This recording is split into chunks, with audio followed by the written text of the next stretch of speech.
Hi hello welcome back to our channel. ഇന്നൊരു special കട്ട്ലേറ്റിൻ്റെ റെസിപ്പിയാണ് നമ്മൾ ട്രൈ ചെയ്യാൻ പോകുന്നത്. വാഴക്കൂമ്പ് അല്ലെങ്കിൽ വാഴച്ചുണ്ട് കൊണ്ടുള്ള ഒരു സ്പെഷ്യൽ കട്ട്ലേറ്റ്. അപ്പോൾ നോക്കിയാലോ.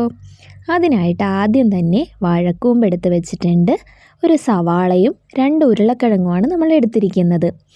ഇനി ആ 2 ഉരുളക്കിഴങ്ങും വേവിക്കാനായിട്ട് നമ്മൾ നന്നായിട്ട് തൊലി കളഞ്ഞ് ഒരു കുക്കറിലേക്കിട്ട് ആവശ്യത്തിന് വെള്ളവും ഉപ്പും ചേർത്ത് ഒരു 4 വിസിലോളം അടുപ്പിച്ചൊന്ന് വേവിക്കുക.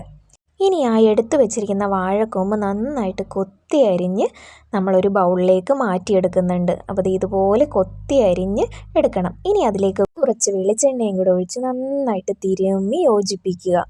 ഇനി നമ്മൾ എടുത്തിരിക്കുന്നത് സവാള ചെറുതായിട്ട് അരിഞ്ഞെടുത്തിട്ടുണ്ട്, പച്ചമുളക് എടുത്തിട്ടുണ്ട്, ഇഞ്ചി എടുത്തിട്ടുണ്ട്. ഇനി അതിലേക്കായിട്ട് വേണ്ടത് ഒരു 3 പീസ് ബ്രെഡാണ്. അത് മിക്സിക്കകത്തിട്ട് നന്നായിട്ട് പൊടിച്ച് എടുത്ത് കൊണ്ടുവന്നിട്ടുണ്ട്. ഇതുപോലെ നന്നായിട്ട് ഫൈനായിട്ട് പൊടിച്ചെടുത്ത് മാറ്റി വെച്ചിട്ടുണ്ട്. പിന്നെ വേണ്ടത് ഒരു കോഴിമുട്ടയാണ്. ആ ഒരു കോഴിമുട്ട ഒരു ബൗളിലേക്ക് ഒഴിച്ച് ഒരു ഫോർക്ക് വെച്ചോ ഒരു സ്പൂൺ വെച്ചോ നന്നായിട്ടൊന്ന് ബീറ്റ് ചെയ്ത് മാറ്റി വയ്ക്കുന്നുണ്ട്.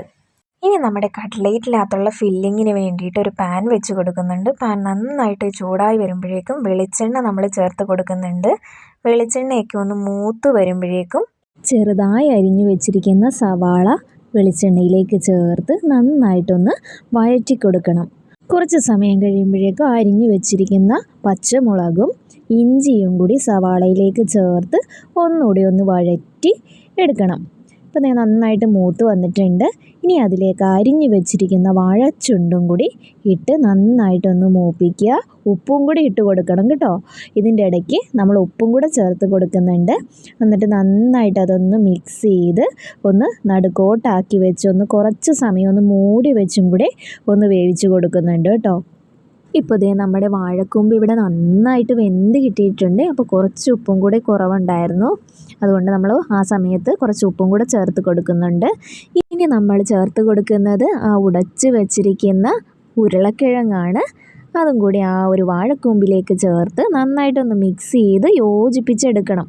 ഇപ്പോൾ എല്ലാം യോജിച്ച് വന്നിട്ടുണ്ട്. ഇനി നമുക്ക് പൊടികൾ ചേർത്ത് കൊടുക്കാം. ഒരു 1/2 ടീസ്പൂണോളം മഞ്ഞൾപ്പൊടി ചേർത്ത് കൊടുക്കുന്നുണ്ട്. എന്നിട്ട് നന്നായിട്ട് ഒന്ന് മിക്സ് ചെയ്ത് യോജിപ്പിച്ചെടുക്കുന്നുണ്ട്. 1 ടീസ്പൂൺ കുരുമുളക് പൊടി ചേർത്ത് കൊടുക്കുന്നുണ്ട്. എരിവിന് ആവശ്യമായ മുളക് പൊടി ചേർത്ത് കൊടുക്കുന്നുണ്ട്.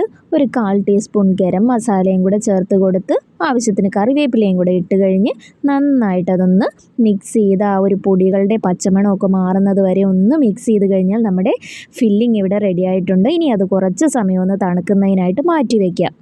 അപ്പോൾ ഫില്ലിംഗ് ഇവിടെ നന്നായിട്ട് തണുത്ത് വന്നിട്ടുണ്ട്. ഇനി അതൊന്ന് നമ്മൾ ആ ഒരു കട്ട്ലൈറ്റിൻ്റെ ഷേപ്പിലാക്കി എടുക്കാനായിട്ട് ഉരുളകളായിട്ട് ഉരുട്ടി കൈവച്ചൊന്ന് പ്രസ് ചെയ്ത് കഴിയുമ്പോഴേക്കും നമുക്ക് നന്നായിട്ട് ആ ഒരു കട്ട്ലൈറ്റിൻ്റെ ഷേപ്പിലേക്ക് ഇട്ട് അങ്ങനെ നമ്മളിവിടെ 7 കട്ട്ലൈറ്റുകളാണ് ഇവിടെ ഉണ്ടാക്കി വെച്ചിരിക്കുന്നത്. ഇനി അത് എണ്ണയിലിട്ട് പൊരിച്ചും കൂടെ എടുത്തു കഴിഞ്ഞാൽ നമ്മുടെ സൂപ്പർ കട്ട്ലൈറ്റ് ഇവിടെ റെഡിയാകും. ഇനി നമ്മൾ പാൻ വെച്ച് കൊടുക്കുന്നുണ്ട്. ആ പാൻ നന്നായിട്ട് ചൂടായി വരുമ്പോഴേക്കും വെളിച്ചെണ്ണ തന്നെ ചേർത്ത് കൊടുക്കണം കേട്ടോ.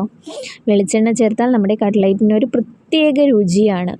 ഇനി കട്ട്ലൈറ്റ് തയ്യാറാക്കാനായിട്ടുള്ള എഗ് മിക്സും ബ്രെഡ് ക്രംസും എടുത്ത് വെക്കുന്നുണ്ട്. കട്ട്ലൈറ്റ് ആ ഒരു എഗ് മിക്സിൽ മുക്കി ബ്രെഡ് ക്രംസിൽ ഒന്ന് പൊതിഞ്ഞ് എണ്ണയിലേക്ക് ഇട്ട് കൊടുക്കുക. അങ്ങനെ നമ്മൾ ഷേപ്പ് ചെയ്ത് വെച്ചിരിക്കുന്ന എല്ലാ കട്ട്ലൈറ്റും അതുപോലെ എഗ് മിക്സിൽ മുക്കി ബ്രെഡ് ക്രംസിൽ ഒന്ന് കോട്ട് ചെയ്ത് വെളിച്ചെണ്ണയിലേക്ക് ഇട്ട് കൊടുക്കുക. അങ്ങനെ അതൊന്ന് വെളിച്ചെണ്ണയിൽ കിടന്ന് മൂത്ത് കഴിയുമ്പോഴേക്ക് നമുക്കതൊന്ന് മറിച്ചിട്ട് കൊടുക്കാം.